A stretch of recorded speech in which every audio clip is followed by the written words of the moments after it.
So hello friends, आज हम अपने इंडिया का मैप ड्रॉ करेंगे इस इंडिपेंडेंस डे के मौके पर।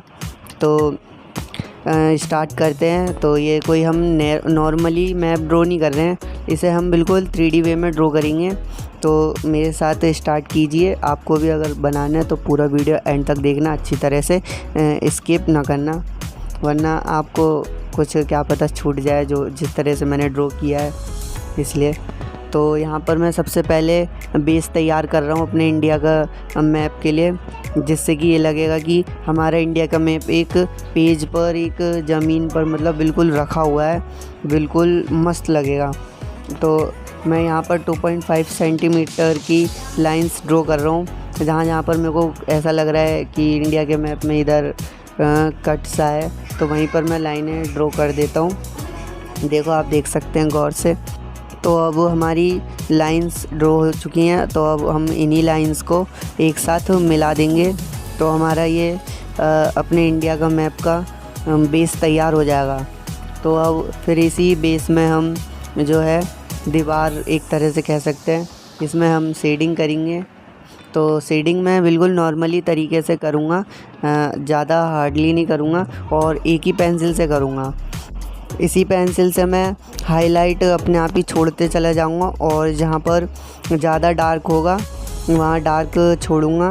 वैसे यहाँ जहाँ पर मेरे को थोड़ा गोलाई सी है, कर्व जहाँ बन रहा है वहाँ पर मैं हाईलाइट छोड़ रहा हूँ, और जहाँ अंदर को जैसे जा रहा है वो लाइन, तो मैं उधर डार्क कर दे रहा हूँ ज़्यादा। और जहाँ जहाँ मैंने ये लाइंस अपनी ड्रॉ करी थी, जो हमने बेस खड़ा किया था, उसे तो मैं बिल्कुल डार्क कर देता हूँ। तो आपको भी इसी तरह से करना है और हाईलाइट छोड़ते चले जाना है। बाद में हाईलाइट नहीं करूँगा मैं, इसी पेंसिल से कर दूँगा, छोड़ दूँगा अपने हाईलाइट, और जहाँ डार्क है वहाँ डार्क कर दूँगा। वीडियो को ज़रा ध्यान से देखना, तो शायद अच्छी तरह से समझ में आएगा। मैं जिस तरह से एक्सप्लेन कर रहा हूँ ना आ रहा हो समझ में, तो आप वीडियो को ध्यान से देख लेना, और मैं पूरी कोशिश करूँगा अपने कि आपको अच्छी तरह से समझा पाऊँ मैंने क्या किया, कैसे किया। तो वीडियो को ध्यान से देखें, क्योंकि सुनने से ज़्यादा देखकर समझ में आता है ज़्यादा। तो देखो,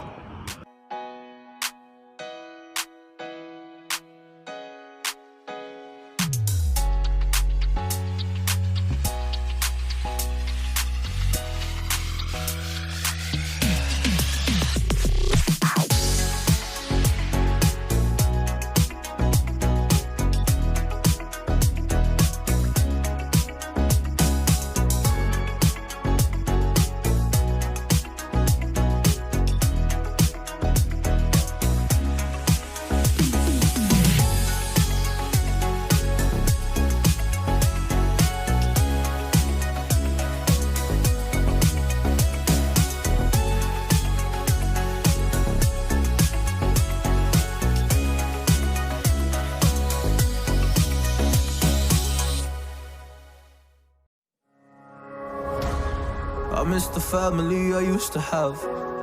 I feel like everything's so different now. Sitting by the fire as we'd watch the flames burn out. I miss the days I wasn't afraid. Now I always have my guard up, hands on my face. I learned to cope with the pain. I know that people think I'm trying to get attention, but in reality I'm trying to send a message.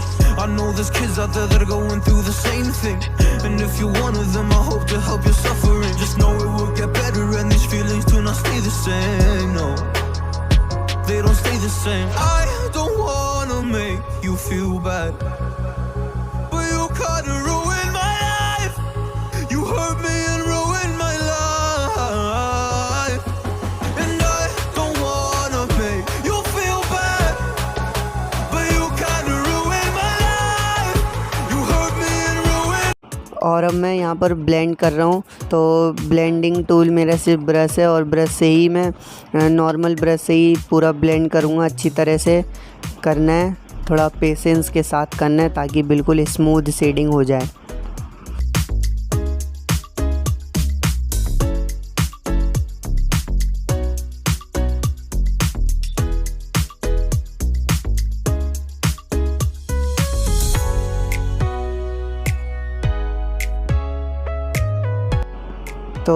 Indian map में ऊपर खाली खाली सा लग रहा है, तो यहाँ पर हम अपने देश का तिरंगा बना देंगे। तो देश के तिरंगे का कलर दूंगा मैं यहाँ पर। तो सबसे ऊपर तो मैं ऑरेंज कर दे रहा हूँ और नीचे हरा और बीच में अशोक चक्र बना दूंगा। तो आप भी इसी तरह से करना, क्योंकि हम इंडिपेंडेंस डे के मौके पर बना रहे हैं ये। और फिर इसे 3D लुक देने के लिए हमारा एक आखिरी काम बचेगा लास्ट में, जो कि हम यहाँ पर ये जो हमारी सीट है हम इसे साइड से कट कर देंगे यहाँ से। तो फिर हम जब साइड एंगल से इसे देखेंगे या पिक्चर क्लिक करेंगे तो बिल्कुल 3D लुक आएगा। जिस तरह से आपने स्टार्टिंग में जो क्लिप देखी थी वो मैंने इसी तरह से की थी।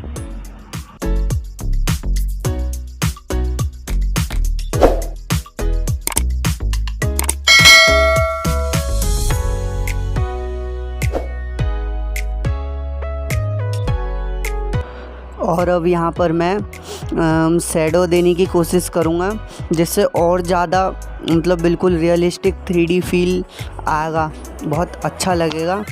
आप ऑब्ज़र्व करो मैं किस तरह से शैडो बना रहा हूँ। अगर आपको शैडो बनाना नहीं आता है तो अच्छी तरह से देखो।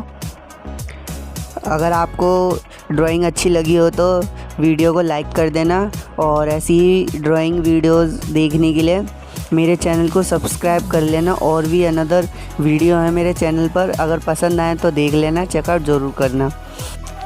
तो आपको मेरी तरफ से हैप्पी इंडिपेंडेंस डे। और इस इंडिपेंडेंस डे पर आप एक शपथ ज़रूर लें कि जो आप पतंग उड़ाते हैं उससे आपके वजह से किसी और को नुकसान ना हो, क्योंकि आपकी वजह से जो आप पतंग उड़ाते हैं पक्षियों को ज़्यादा नुकसान होता है। आप मांझा यहाँ वहाँ डाल देते हैं और वही मांझा उनके पैरों में पंखों में फंस जाता है, जिस वजह से उनकी मौत हो जाती है।